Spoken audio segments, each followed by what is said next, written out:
Assalamualaikum warahmatullahi wabarakatuh. Selamat siang rekan dan rekan kita PAC IPNU IPPN Buluto, dan selamat siang juga untuk rekan dan rekan kita dimanapun kalian berada. Sering sekali kita dengar kita harus kompak, tapi nyatanya yang ada di lapangan jadwal bentrok dan sering kerja sendiri-sendiri. Maka seri ini kita akan bahas gimana caranya kompak dan ngabdi bareng.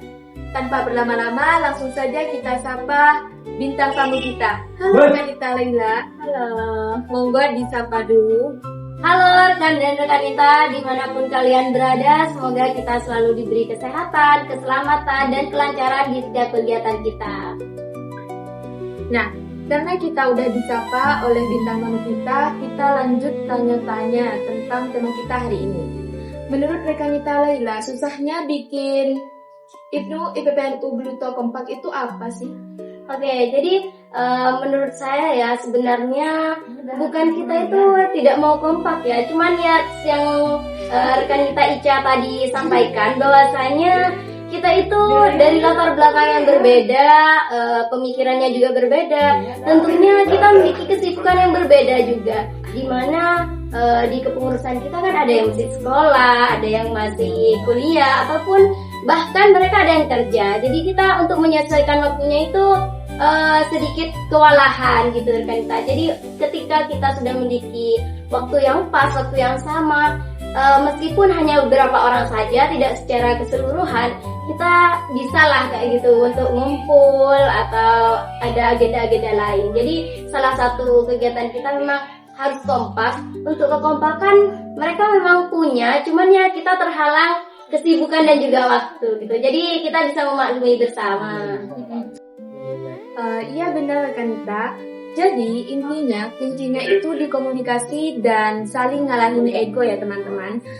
Terus langkah kecil yang bisa langsung kita kerjakan itu apa Kanita? Ya benar, tadi kuncinya adalah komunikasi. Jadi kita meskipun semisal kita nih nggak bisa hadir ke kegiatan itu, kita tetap komunikasi. Gimana deh kabarnya sekarang? Meskipun hal itu tidak terlalu formal, dan juga kita bisa mengadakan kegiatan-kegiatan yang tidak selalu formal. Bisa juga kita ngumpul-ngumpul santai, rujakan kayak gitu. Jadi memang khasnya di IPNU IPPNU itu biasanya kayak rujakan, nyore bareng kayak gitu. Jadi salah satu kuncinya memang komunikasi. Kemudian selain mengadakan kegiatan-kegiatan yang santai, juga kita sering-sering sharing nih. Semisal apa sih kendalanya kalau kita mengalami kesusahan, semisal dalam hal kegiatan di kampus, di sekolah atau dimanapun gitu, terkait hal-hal yang memang dari pribadi juga bisa. Jadi tidak hanya selalu berpatokan tentang organisasi seperti itu. Berarti kompak itu dimulai dari hal kecil, yaitu contohnya seperti ngopi, komunikasi. Untuk yang IPPNU bisa rujaan ya. Ya, nyeblak terutama. Misalnya nyeblak enak banget ya. Nah, kalau udah kompak nih, bentuk hikmah kolektif yang ringan tapi kena untuk anak sekolah itu kayak gimana ya Kanita?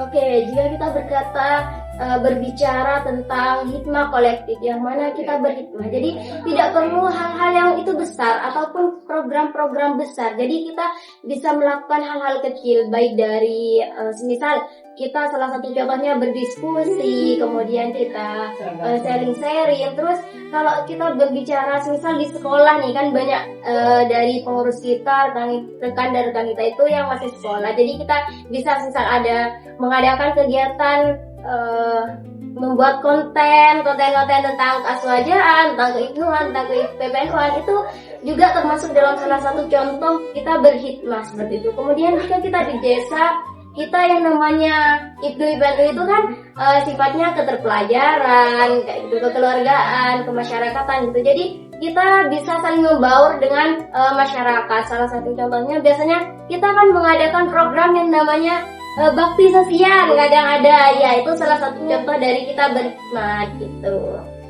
Jadi hikmah itu gak harus besar, yang penting bersama-sama ya Kanita. Ya.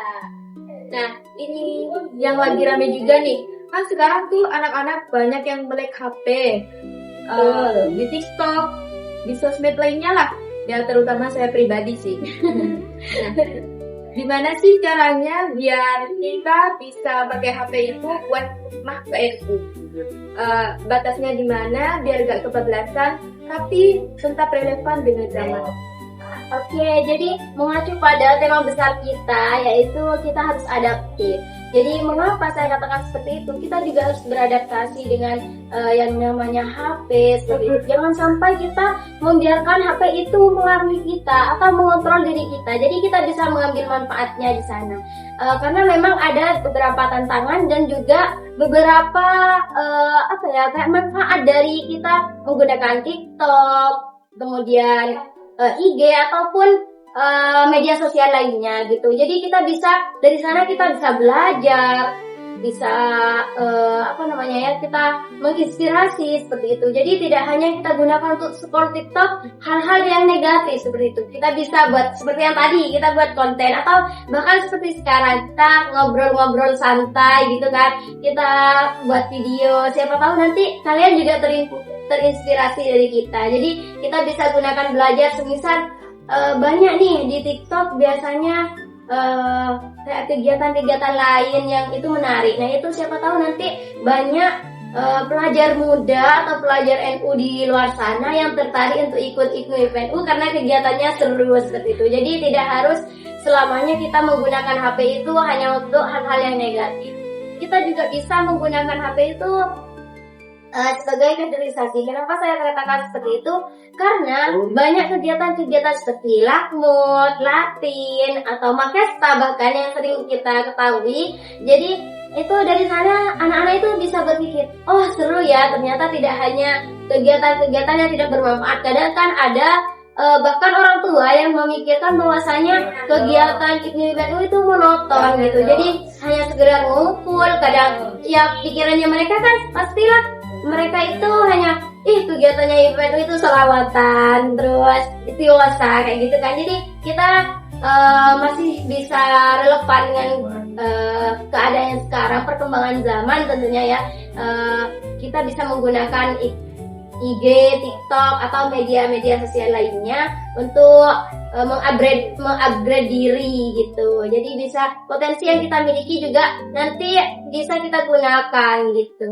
Jadi di IG, di TikTok kita bisa upload potensi-potensi para pelajar yang memang mereka memiliki skill di sana. Semisal ada yang jago editor, ada yang public speaking, misal bisa MC atau apa kayak gitu. Jadi kita upload di TikTok, tapi bukan untuk kita pamer gitu. Jadi tapi untuk ini nih kita nih gitu, memperkenalkan tentang IPNU seperti itu kita. Jadi itu tergantung penggunanya sendiri ya, bisa digunakan untuk hal-hal yang positif atau bahkan sebaliknya. Ya. Terima kasih banyak rekan Nita Laila. Dari obrolan tadi ada 3 hal nih, yaitu kompak itu dimulai dari hal kecil. Dan ngabdi itu gak harus jadi ketua dulu ya, yang penting bareng-bareng gitu. Ya betul itu. Dan HP itu alat, bukan musuh kita. Ya betul, jadi kita harus bisa beradaptasi. Kita tetap mengikuti perkembangan zaman, tapi tidak meninggalkan nilai-nilai keaswajaan.